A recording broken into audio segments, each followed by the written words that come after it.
السلام عليكم ورحمة الله وبركاته.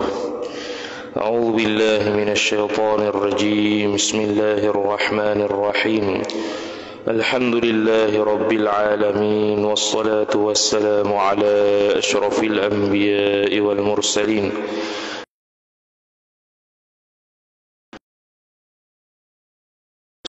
سبحانك لا علم لنا إلا ما علمتنا إنك أنت العليم الحكيم، ولا حول ولا قوة إلا بالله العلي العظيم. رب اشرح لي صدري ويسر لي أمري واحلل عقدة من لساني يفقه قولي وسدد لساني واهد قلبي بحق نبيك محمد صلى الله عليه وسلم. اللهم أغننا بالعلم وزينا بالحلم وأكرمنا بالتقوى وجملنا بالعافية. نوينا التعلم والتعليم والتذكر والتذكير والنفع والانتفاع والإفادة والاستفادة والحث على التمسك بكتاب الله وسنة رسوله صلى الله عليه وسلم، ودعاء إلى الهدى والدلالة على الخير ابتغاء وجه الله مرضاته وقربه وثوابه سبحانه وتعالى.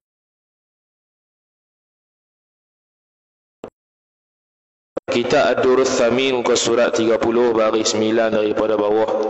Wa qala Syekhul Musannif rahimahullahu ta'ala wa nafa'ana Allah bi'ulumihi wa bi'ulumikum wa bi'ulumi masyayikhina fid darain amin ya rabbal alamin. Kata pengarang Syekh Daud bin Abdullah Al-Fatani rahimahullah subhanahu wa ta'ala. Kata dia, maka diketahui segala yang wajib daripada zatnya dan segala sifatnya dan segala af'alnya, dan yang mustahil seperti syarik baginya. Sambung perbahasan sifat ma'ani Allah subhanahu wa ta'ala yang seterusnya, iaitu sifat ilmu. Allah subhanahu wa ta'ala wajib bersifat, wajib pada akal mesti kita kena terima. Sabit dan adanya sifat ilmu ada bagi Allah subhanahu wa ta'ala. Dengan sifat ilmu itu Allah subhanahu wa ta'ala mengetahui segala perkara. Maka sambung perbahasan berkaitan dengan apa yang Allah subhanahu wa ta'ala tahu. Bila kaitan dengan apa Allah subhanahu wa ta'ala tahu, maka itu disebut sebagai ta'alluq sifat ilmu. Perkara tugas sifat ilmu. Apakah tugas dan fungsi sifat ilmu? Maka kata musannif rahimahullahu ta'ala, maka diketahui, yakni mengetahui oleh Allah segala yang wajib, yakni wajib pada akal. Wajib ada dua, wajib pada akal, wajib pada syarak. Wajib pada syarak dengan makna ma yuthabu ala fi'lihi wa yu'aqabu ala tarkihi. Ma yuthabu ala fi'lihi, benda yang diberikan pahala kalau buat, wa yu'aqabu ala tarkihi, dan diberikan siksa atas orang yang meninggalkan dia. Itu wajib pada syarak. Wajib pada akal, wajib pada akal ma la yatasawwaru fil aqli adamuh, ataupun ma la yatasawwaru fil aqli intifa'uh, ataupun ma la yasduqu fil aqli intifa'uh. Benda yang terbenar di akal kita bahwasanya tidak terbenar, dengan mana tidak tergambar dan tidak terbenar di akal kita, benda tu tiada. Tidak terbenar dan tidak tergambar di akal kita, benda tu tidak sabit. Tu dia panggil wajib lah. Mesti pada akal. Dia terjemahan wajib pada akal, terjemahan dia mesti. Mesti apa? Mesti ada dua. Mesti sungguh atau mesti ada. Jadi bergantung pada benda yang kita nak hukum lah. Kalau benda yang kita nak hukum tu ada, kita kata mesti ada. Kalau benda yang kita nak hukum tu sungguh, kita kata mesti sungguh. Gitu Kata musannif rahimahullahu ta'ala, maka diketahui segala yang wajib, yakni wajib pada akal. Apa wajib itu? Daripada zatnya, zat Allah. Zat Allah ta'ala wajib tak mesti ada? Wajib mesti ada. Allah ta'ala tahu tak zat dia? Tahulah. Dan sifatnya, dan segala sifatnya sifat Allah subhanahu wa ta'ala, yakni sifat-sifat yang ada ataupun sifat-sifat yang sungguh. Mesti ada, mesti sungguh sifat Allah di Tuhan. Yang sifat yang ada ialah sifat ma'ani sahaja. Sifat yang selain ma'ani dia panggil sungguh, bukan yang ada. Jadi Allah tahu sifat dia, tahu sifat tu, tahu segala sifat ia yang kesempurnaan, tahu sifat kesempurnaan Allah Ta'ala tak ada hak. Dan Allah Subhanahu Wa Ta'ala mengetahui tak ada hak tu lagu mana. Jadi dalam akal kita pasti akan terfikir, kalau kita kata Allah Ta'ala mengetahui berapa bilangan sifat Allah, sedangkan kita kata sifat Allah tidak ada bilangan, tidak terbilang ataupun infinity, maka pasti kita akan terfikir kata kalau benda itu Allah tahu mesti ada hak. Kita kalau tahu sesuatu mesti ada batasan dia, ada hak dia. Tak ada batasan. Kita tahu sesuatu mesti ada sakatan dia, batasan dia, hak dia. Begitu juga Allah Ta'ala mesti kita terfikir kata kalau Allah Ta'ala mengetahui segala sifat yang kesempurnaan tu mestilah ada hak sifat Tuhan. Maka dalam kitab Hasyiah Ad-Dusuqi ala Syarah Ummil Barahin, Al-Imam Ad-Dusuqi rahimahullahu ta'ala menjawab, akal kita tidak boleh menjadi ukuran terhadap pengetahuan Allah. Dengan makna akal kita terbatas untuk memikirkan hakikat lagu mana Allah Ta'ala mengetahui dengan sifat pengetahuannya terhadap segala sifat Allah yang tidak ada batasan ni. Kita tak boleh tahu. Macam kita tak boleh mikir sifat Tuhan ni hakikat dia lagu mana, tak tahu. Zat Allah Ta'ala ni hakikat dia lagu mana, tak tahu. Noktah. Dan segala af'alnya, yakni perbuatannya, perbuatan Allah Subhanahu Wa Ta'ala, dia asalnya perbuatan Allah ni harus harus dengan makna Allah Ta'ala boleh buat, Allah Ta'ala boleh tinggal. Allah Ta'ala boleh buat makhluk, Allah Ta'ala boleh tinggal buat makhluk. Itu perbuatan Tuhan. Tapi kita kena qaidlah sini bila dia kata, dia buat contoh perbuatannya, perbuatan Allah itu wajib pada akal. Boleh jadi kita kata perbuatan yang telah dikehendaki Allah untuk buat, itu jadi wajib lah. Tapi kalau sekadar perbuatan semata-mata, perbuatan Allah bukannya wajib. Siapa yang mewajibkan Tuhan? Itu Mu'tazilah. Jadi wajib itu jadi wajib bila Allah kehendak sejak azali nak buat. Jadi wajib lah. Wajib apa dia panggil? Wajib aridhi. Asal dia harus pada akal Allah buat, tiba-tiba jadi wajib nisbah kita tilik iradat Tuhan, kehendak Tuhan dan ilmu Tuhan. Maka perbuatan jadi wajib lah. Kemudian Allah Ta'ala juga mengetahui dan yang mustahil. Mustahil yakni mustahil pada akal. Apa dia? Ma la yatasawwaru fil aqli wujuduhu au thubutuhu. Benda yang tak dapat tergambar di akal sabitnya. Dengan makna benda tu mesti tiada, benda tu mesti tidak sungguh. Contoh syarikul bari, sekutu Tuhan, dia tu mesti tiada. Bila kata mesti tiada, mustahil ada. Sifat baharu Tuhan, baharu tu sungguh, bukannya ada. Mustahil Allah Ta'ala bersifat baharu. Mustahil itu apa? Mesti tak sungguh, bukan mesti tak ada. Sebab dia bukan passion ada. Baru-baru ni sungguh, pehe je, faham? Tu. Jadi mustahil tu contoh dia apa? Seperti syarik baginya, bagi Allah. Tu contoh mustahil. Contoh pada mustahil, iaitu syarik baginya, bagi Allah. Dengan makna ada sabit sekutu Tuhan, hak tu mustahil. Tak ada sekutu Tuhan, itu wajib. Ni biasa orang semabu, orang pening. Sebab tu Syekh Ahmad As-Suhaimi rahimahullah sebut dalam Hasyiah Al-Muqtada ala Syarah Al-Hudhudi, dia sebut kata apa? Kebanyakan orang beri contoh sifat kebanyakan orang beri dalil contoh mustahil pada akal ni ialah lam yalid wa lam yulad. Allah Ta'ala tak beranak dan tak diberanakkan. Itu dia kata salah tu. Yalid, yulad itu yang mustahil. Beranak Tuhan itu mustahil. Allah diberanakkan itu yang mustahil. Tapi kalau Allah tak beranak, hak tu wajib. Allah tak diberanakkan, hak tu wajib. Jadi contoh nak buat dalil mustahil ialah contoh ayat Quran, apa nama? Allahu thalithu thalatha. Allah itu Nasrani, puak-puak Kristian Nasrani, puak-puak Nasrani menjadikan Allah tu salah satu daripada 3 Tuhan. Tu mustahil lah. Tu dalil bagi mustahil. Bukannya lam yalid wa lam yulad. Jikalau ada, niscaya baginya mana? Jikalau ada, niscaya bagian adanya, bagian tu. Kalaulah Allah Ta'ala itu kalaulah Allah Ta'ala tu ada sekutu baginya, maka pasti akan terjadi bagian-bagian. Allah Ta'ala tahu. Jadi apa maksud Allah Ta'ala tahu benda mustahil? 2 benda. Pertamanya, Allah Ta'ala tahu benda tu tak ada. Allah Ta'ala tahu benda tu tak ada. Dan yang kedua, dia tahu bahawasanya kalaulah benda tu ada, pasti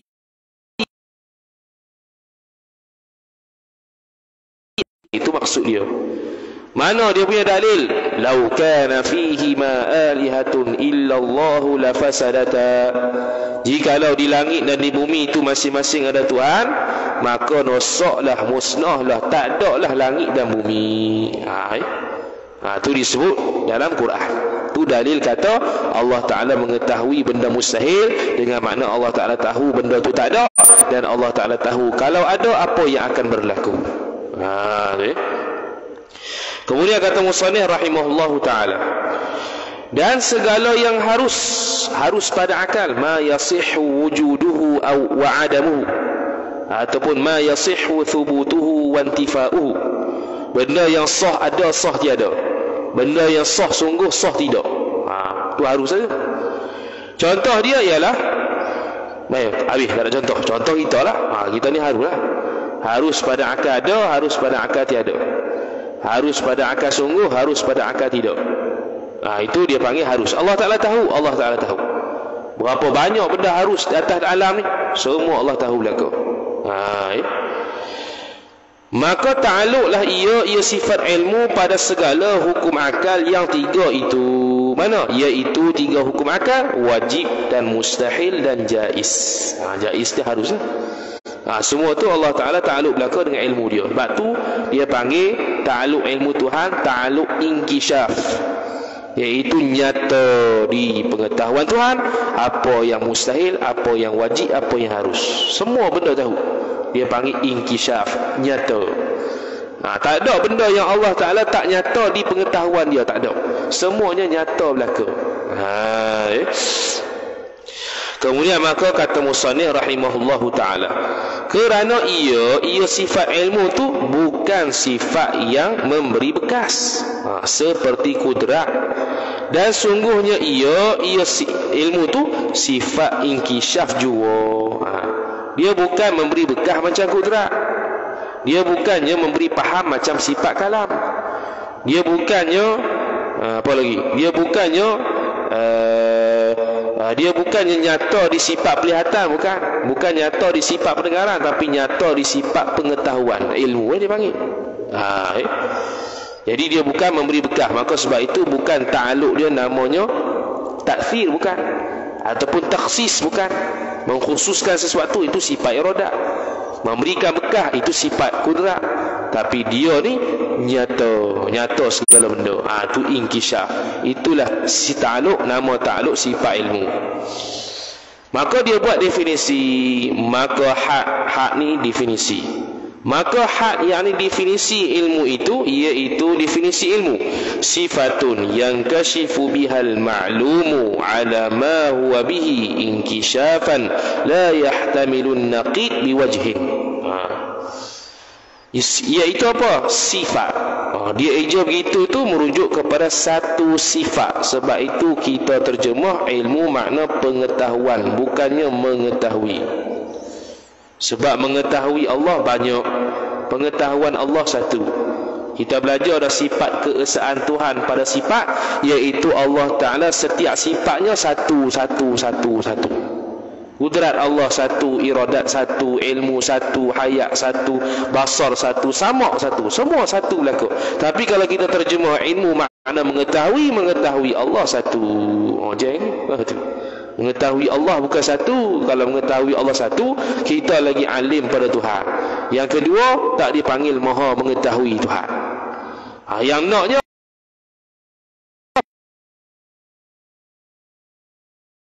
tahu benda, tahu banyak benda tu, mengetahui. Ni satu sifat yang menyatakan dengan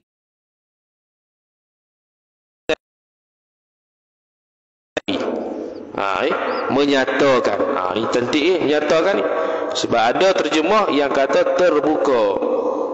Terbuka itu boleh beri waham maksud dia. Terbuka makna boleh kata tertutup ilmu Tuhan. Bukan maksud itu. Terbuka makna nyata. Nyata bila nyata, sebab apa nyata? Sebab terbuka. Nyata belaka segala perkara berkaitan dengan yang harus, yang mustahil dan yang wajib pada sifat pengetahuan Allah Subhanahu wa taala. Kemudian kata musannif, nyata dengan segala maklum daripada segala yang wajib. Itu dia panggil penerangan kepada maklum. Apa benda yang diketahui itu? Daripada segala yang wajib pada akal, dan segala yang harus pada akal, dan segala yang mustahil pada akal, atas barang yang ia dengan dia, dengan barang. Apa atas ia dengan dia? Alamah huwa bihi, dengan makna pada realitinya begitulah Allah tahu. Pada hakikatnya begitulah Allah tahu. Hakikatnya dia wajib pada akal, itulah Allah tahu. Hakikatnya dia mustahil pada akal, itulah Allah tahu. Hakikatnya dia harus pada akal, itulah Allah tahu. Dia tidak silap. Itu alamah huwa bihi. Macam kita kata Kaabah di Mekah, itu kita tahu benda sebenar. Tapi kalau kita kata Kaabah tu dibesuk, itu makna kita tahu benda silap. Maka bila tahu benda silap, itu tak dipanggil tahu, dipanggil jahil. Kemudian yang tiada mustahil bagi akan sebagai kenyataan yang tiada diihtimal lawan satu jalan daripada segala jalan. Yang tak ada ihtimal lawan. Mana apa? Tak ada ihtimal, tak ada kebarangkalian boleh kata ilmu Tuhan ni silap, walaupun satu jalan pun. Mana-mana jalan, mana-mana cara kita tak nak kata Allah Ta'ala ada yang tersilap, tak ada. Tutup dah jalan-jalan kesilapan yang kita boleh sabit pada Allah Subhanahu Wa Ta'ala, wal'iyadzubillah. Beza dengan ilmu kita boleh jadi silap, boleh jadi tak betul. Tu ilmu kita. Tu habis. Bila dia buat takrif, maka dari sudut ulama mantik dia akan panggil ada satu istilah namanya muhtarizat. Benda yang terkeluar daripada takrif. Sebab takrif definisi ini ialah untuk mengeluarkan benda lain. Contoh kita kata sifat ilmu. Apa itu sifat ilmu? Kita kata sifat ilmu ialah satu sifat. Satu sifat tu umum. Boleh masuk dalam definisi itu sifat kudrat, iradah, ilmu, hayat, sama, basar, kalam. Banyak tu umum. Satu sifat. Sifat apa? Kita berkata sifat yang menyatakan dengan dia segala maklum. Menyatakan dengan dia dulu. Menyatakan dengan dia tu, maka terkeluarlah sifat-sifat lain hanya khusus pada ilmu sifat pengetahuan, penglihatan dan pendengarannya. Sebab tiga sifat ni menyatakan. Tak habis lagi. Sebab masuk tiga sifat ni, kita nak tarik sifat ilmunya, bukan tiga sifat. Dia pun tambah menyatakan apa? Segala maklum. Baru jelas kata ini khusus sifat ilmu. Maka terkeluarlah sifat pelihatan, terkeluarlah sifat pendengaran. Sekarang ni Syekh Musannif kita ni nak bagi tahu setiap daripada ungkapan takrif apa yang terkeluar. Maka kata muallif rahimahullahu taala, maka keluar dengan kata menyatakan itu. Menyatakan dalam takrif sebut sifat yang menyatakan. Bila sebut menyatakan, dia keluar apa? Dia keluarlah syak. Mana ilmu Tuhan bukan syak. Ilmu Tuhan syak ke? Tak boleh. Kalau ilmu Tuhan syak, maka jahillah Tuhan. Bila jahil Tuhan, hukum dia mustahil. Tak boleh Allah Ta'ala bersifat jahil. Dan juga zan, sangka berat. Nampak macam best dah zan tu. Mana pengetahuan dia zan, tahap zan pun tak boleh. Itu menunjukkan jahil. Dia ada sikit jahil. Banyak tahu, sikit jahil. Jahil juga. Dan juga waham. Waham ni banyak tak tahu, sikit je tahu. Waham. Tak boleh juga pada Tuhan.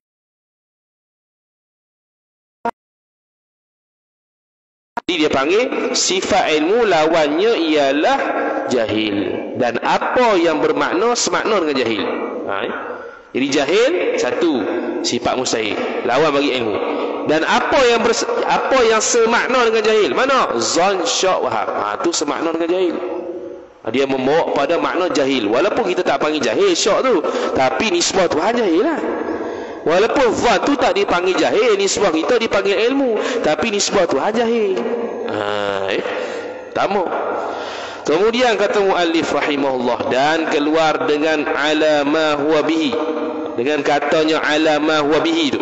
Yang tadi dia kata atas barang yang ia dengan dia tu. Keluar apa dia? Jahil yang murakkab. Sebab apa?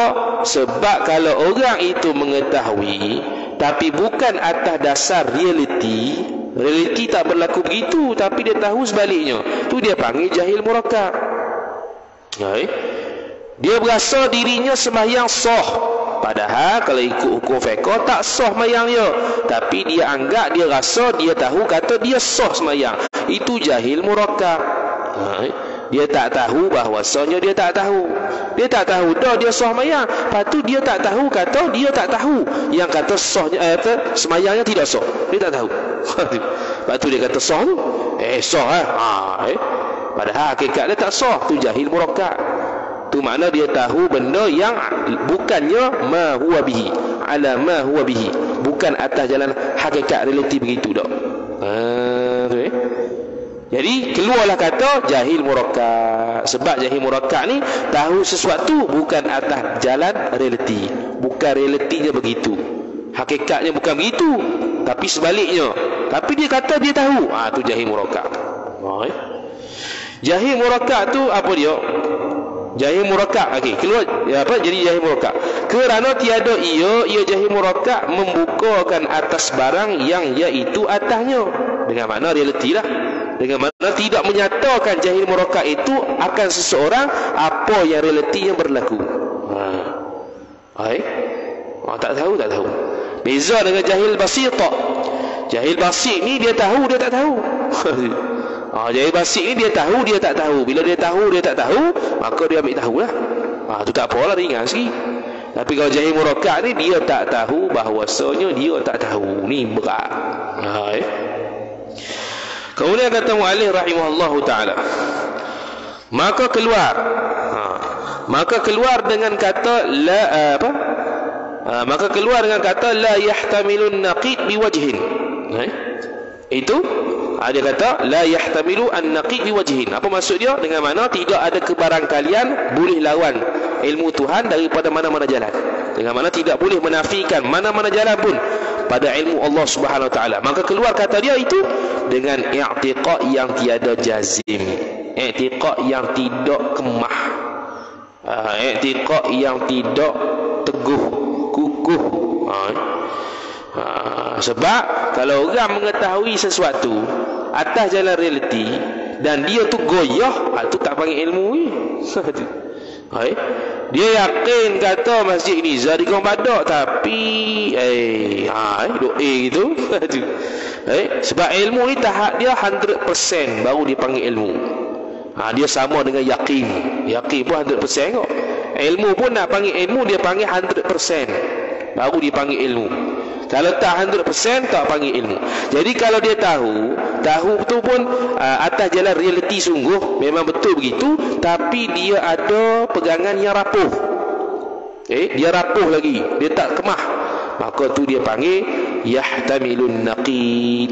Boleh jadi berlaku sebaliknya daripada apa yang dia tahu. Dia tahu sekian, boleh jadi sebaliknya. Sebab apa? Sebab dia tidak ada pegangan yang kukuh terhadap pengetahuan dia. Dia berasa macam ada benda lain. Tapi ilmu Tuhan bukan begitu. Ilmu Tuhan la yahtamilun naqid, tidak memberi kebarangkalian boleh berlaku sebaliknya. Allah Ta'ala tahu benda tu akan musnah. Tak ada tiba-tiba Allah Ta'ala tahu benda tu musnah, tiba-tiba betul ke musnah? Tak ada itu. Kerana bahawasanya iaitu diihtimalkan naqid, diihtimalkan lawan. dengan tak nampak tu kitab pun. Titik tak apa banyak. Pedia tau tengok kitab lain. Payah ke kita dulu Samir ni kitab payah kali. Nak baca tu terkebil-kebil. Kat surat berapa? 31.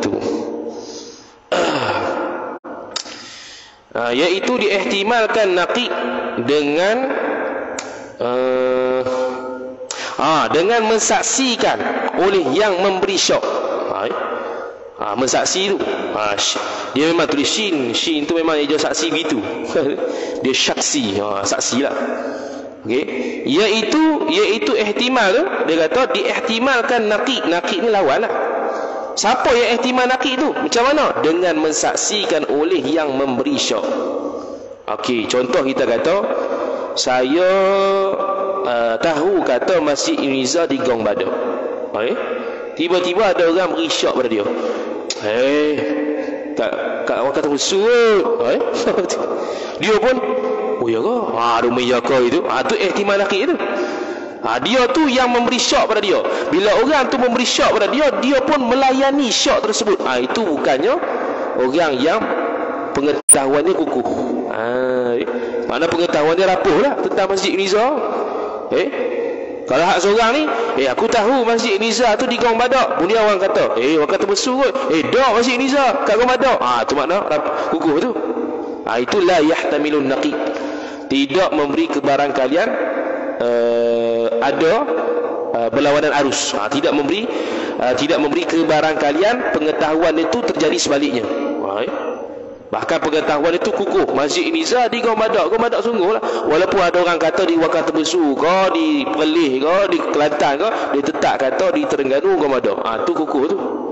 Tapi kalau orang yang memberi syok itu kata sekian-sekian tempat, bukannya di Gong Badak Uniza, Masjid Uniza ni, dia pun ya juga.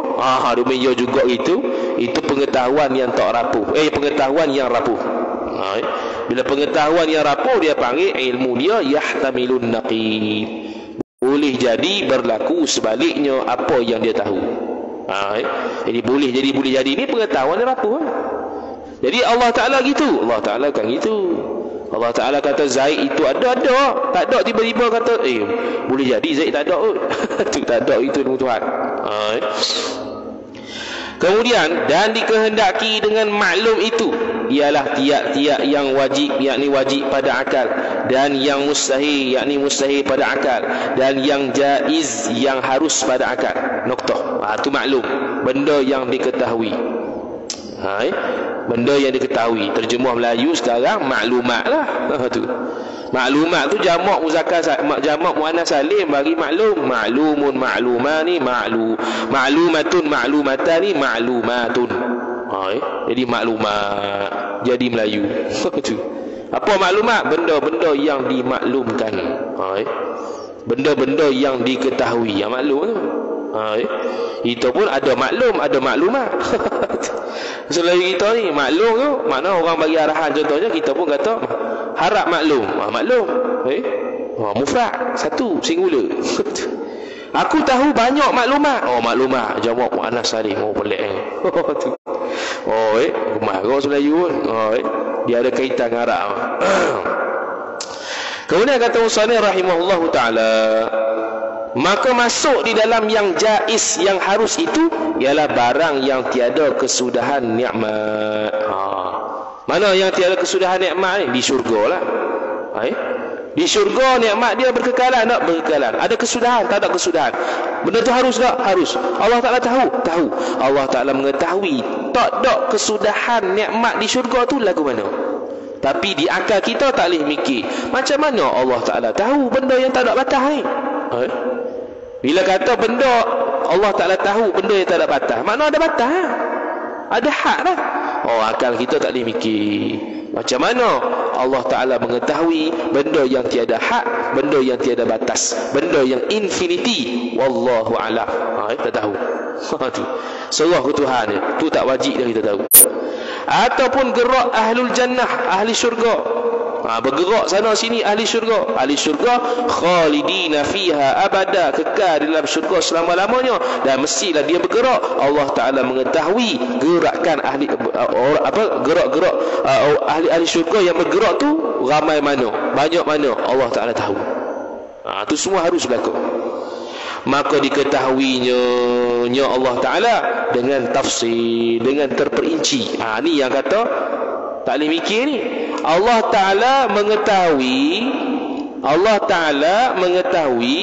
apa? Mengetahui gerak ahli syurga, nafas ahli syurga, nikmat ahli syurga banyak mana secara tafsil. Hak tu yang kita tak dapat mikir hakikat lagu mana. Sebab tafsir ni makna terperinci, seko-seko. Jadi kata benda tu tak ada nikmat, tiba-tiba Allah Ta'ala tahu seko-seko. Oh, lagu mana? Tu tak boleh mikir. Jikalau tiada ada bagi suatu yang harus tu kesudahan sekalipun. Kalau tak ada kesudahan sekalipun, Allah Ta'ala tahu juga. Contoh ahli syurga tadi tu lah. Nafas ahli syurga tak ada kesudahan. Sebab apa dia kata jikalau di sini? Jikalau tiada ada baginya kesudahan sekalipun, sebab ada khilaf. Allah Ta'ala tahu nikmat syurga yang tak ada batas ni, tahu secara ijmali ke, tahu secara tafsil, tahu secara terperinci ke, tahu secara umum. Pandangan mu'tamad tahu secara tafsil. Tahu secara tafsil. Lepas tu ada pendapat kedua. Pendapat kedua kata Allah Ta'ala tahu benda yang tak ada kesudahan ni ijmali.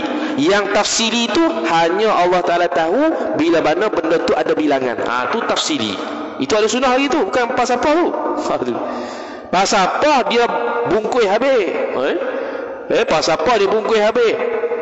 Pengetahuan Allah ijmali belaka, tak ada yang tafsili. Tu kafir. Jaga-jaga.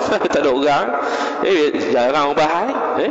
Pengetahuan Allah kalau membabitkan benda yang tak ada hingga, khilaf ulama. Pandangan mu'tamad tahu secara tafsil, tahu secara terperinci. Pandangan kedua kata tak boleh. Allah Ta'ala tidak mengetahui secara tafsili benda yang tiada hak tu. Tapi Allah Ta'ala tahu secara ijmali benda yang tiada hak tadi. Allah Ta'ala tahu secara umum benda yang tiada hak tadi. Itu pandangan dhaif. Pandangan mu'tamad tetap Allah Ta'ala mengetahui benda yang tak ada had itu secara terperinci seko-seko. Kemudian kata musannif rahimahullahu ta'ala, ni kita baru bahas ibu sebut. Dan kata qil, kata qala ba'dul ulama, itu qil dia panggil sighatut tamrid.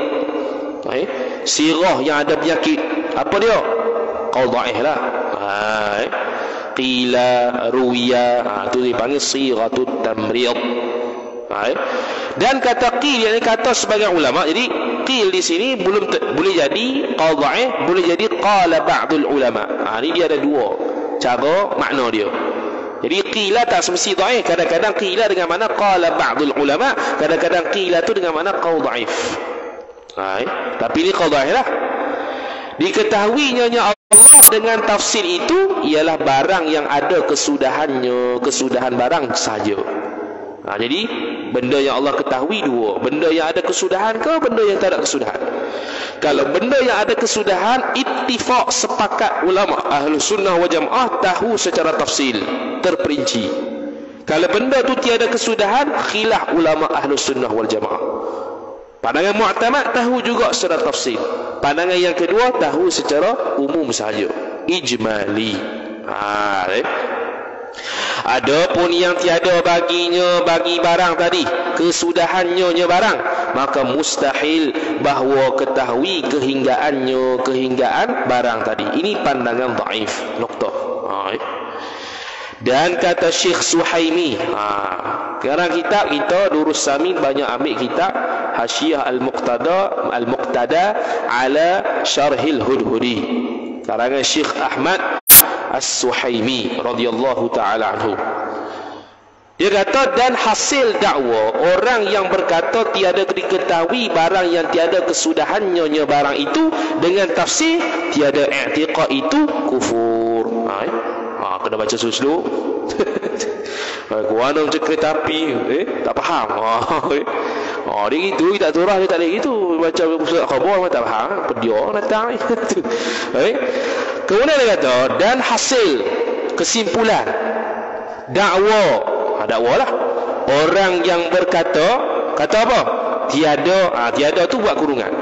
Siapa? Kata apa dia? Kata dia tiada diketahui, yakni tiada diketahui Allah Ta'ala barang yang tiada kesudahannya itu dengan tafsil, tutup kurungan.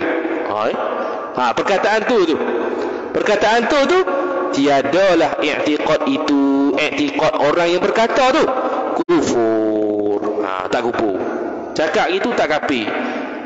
Royah dia, dan jika ada i'tiqad gitu salah sekalipun, walaupun salah i'tiqad itu atas pandangan mu'tamad, tapi dia tak kafir.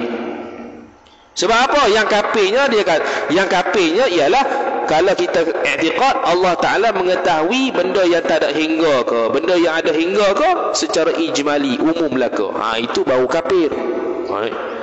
Tapi kalaulah kita kata benda yang Allah Ta'ala benda itu kalau ada hingga Allah Ta'ala tahu secara tafsil, terperinci. Kalau benda tu tak ada hingga Allah Ta'ala tahu secara ijmali. Kata Syekh Suhaimi, perkataan i'tiqad begitu tidak kufur walaupun salah. Walaupun salah tapi tak kafir. Yang kafirnya borong belaka kata pengetahuan Allah itu tahu secara umum belaka. Tu baru kafir. Beza tu Mu'tazilah pula. Ahli falsafah dengan orang yang bercakap demikian. Dan orang yang bercakap yang pandangan kata Allah Ta'ala mengetahui secara ijmali, secara umum saja benda yang tak ada hak ni, bukan bagai orang dia Imam Haramain. Imam Haramain, dua imam tanah haram, dua tanah haram. Di Mekah dan Madinah, Imamul Haramain. Yang mana kalau dalam kitab fiqh bila sebut qala al-imamu tanpa sebut nama, itu Imamul Haramain. Kata musannif rahimahullah, maka jika engkau kata bahwasanya adalah ilmu Allah itu meliputi bagi barang yang tiada kesudahan barang dengan jalan tafsil, dengan jalan terperinci, bahwasanya tiada ada bagi barang itu kesudahan, maka adalah antara keduanya itu berlawanan. Nak kata apa ni? Jika engkau kata bahwasanya adalah ilmu Allah itu meliputi mana menyeluruh lah. Wallahu ala kulli syai'in muhit. Allah Ta'ala atas tiap-tiap sesuatu tu muhit, meliputi. Mana apa? Mengetahui. Rangkum semua, itu meliputi. Tiada bagi Allah kesudahan, maka mana tadi? Hilang dah. Jika engkau berkata bahwasanya adalah ilmu Allah itu meliputi, melengkapi, merangkumi bagi barang yang tiada ada kesudahan barang dengan jalan tafsil. Allah Ta'ala ilmu dia itu mengetahui benda yang tak ada kesudahan dengan jalan terperinci. Kamu kata apa? Bahwasanya tiada ada bagi barang itu kesudahan. Kita kata benda yang harum ni tak ada kesudahan. Lepas tu dalam masa yang sama kita kata Allah Ta'ala mengetahui dengan sifat ilmu dia benda yang tak ada kesudahan. Lepas tu natijah dia apa? Maka adalah antara kedua kata kamu tadi tu berlawanan. Lawanan kat mana? Sebab kita fikir ikut akal. Kalau mikir ikut akal, benda yang kita tahu ni patutnya ada hak. Benda yang kita tahu ni sepatutnya ada hak. Bila kita kata kita tahu sekian-sekian, makna kita meliputi benda tu, kita tahu hak dia. Tiba-tiba kita kata ke Allah Ta'ala mengetahui perkara yang tiada terhingga.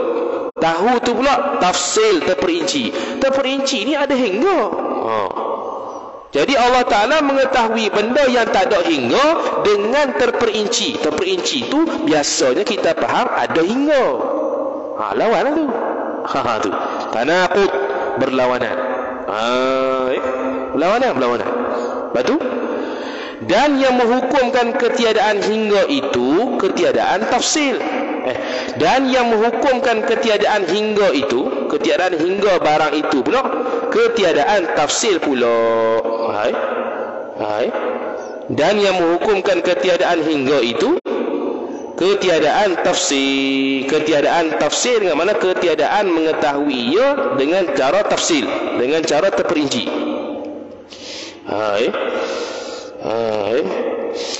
Dan yang menghukumkan ketiadaan hingga itu ketiadaan tafsir. Itulah yang berpatutan. Dan yang menghukumkan ketiadaan hingga itu, okey, faham. Okey, dia kata berlawanan. Okey, sepatutnya lagu mana? Sepatutnya kata gini. Dan yang menghukumkan ketiadaan hingga itu, yakni ketiadaan hingga benda yang harus. Contoh nikmat syurga, nafas ahli syurga, gerak-gerak ahli syurga. Itu tak ada hingga tu sebab khalidina fiha abada. Mereka tu kekal di dalam syurga selama-lamanya. Patutnya menghukumkan ketiadaan hingga itu ketiadaan tafsir, dengan makna mengetahui Allah Ta'ala tanpa secara terperinci. Maka dia kata itulah yang berpatutan, itulah yang sepatutnya. Itulah yang sepatutnya. Benda yang tak ada kesudahan Allah Ta'ala tahu secara tafsir terperinci. Benda yang ada kesudahan Allah Ta'ala, benda yang ada kesudahan, benda yang ada kesudahan Allah Ta'ala patutnya tak tahu secara tafsir lah, tahu secara ijmali, secara borong, secara umum. Benda yang tiada kesudahan tahu secara tafsir. Kalau benda yang tak ada kesudahan tahu secara tafsir. Patut gitulah. Kerana inilah kata imam. Imam mana ni? Imam Haramain. Di sini Imam Haramain lah. Sebab biasanya kita akidah bila sebut imam ni Imam Fakhruddin Ar-Razi. Cuma bila kita rujuk tengok, ni Imam Haramain. Imam Haramain pada kitabnya, kitab Imam Haramain Burhan. Burhan tu kitab Imam Haramain tu. Sebab biasanya kita Usuluddin bila sebut imam tu makna Imam Fakhruddin Ar-Razi. Tapi bila kita baca dia sebut imam pada kitabnya Burhan. Burhan tu kitab Imam Haramain, bukan kitab Imam Fakhruddin Ar-Razi. Dia kata barang siapa berkata Allah Ta'ala mengetahui barang yang tiada kesudahan dengan tafsil. Siapa yang i'tiqad berkata ni i'tiqad lah. I'tiqad kata Allah tahu benda yang tak ada kesudahan ni dengan terperinci. Maka dia kata kami safihkan akalnya, akal orang, kami bodohkan akal dia. Sebab Imam Haramain berpendapat sedemikian. Benda yang tak ada hingga itu diketahui secara ijmali, benda yang ada hingga itu diketahui secara tafsiri. Dia kata kalau orang i'tiqad benda yang tak ada hingga tu Allah Ta'ala tahu secara tafsir, kami safihkan akal dia, kami bodohkan akal dia. Bodoh itu. Itulah lebih kurang. Sekali ada lah jawapan itu. Wallahu ta'ala alam. Sallallahu sallam ala sayyidina Muhammad wa ala alihi wa sahbihi wa baraka wa sallam. A'udzu billahi minasyaitonir rajim. Bismillahirrahmanirrahim. Alhamdulillahi rabbil alamin wassalatu wassalamu ala asyrafil anbiya'i wal mursalin sayyidina Muhammad wa ala alihi wa sahbihi ajma'in. Allahumma zidna ilma warzuqna fahma. Allahumma zidna ilma warzuqna fahma. اللهم زدنا علما وارزقنا فهما وصلى الله وسلم على سيدنا محمد وعلى آله وصحبه وبارك وسلم. الحمد لله رب العالمين والسلام عليكم ورحمة الله وبركاته.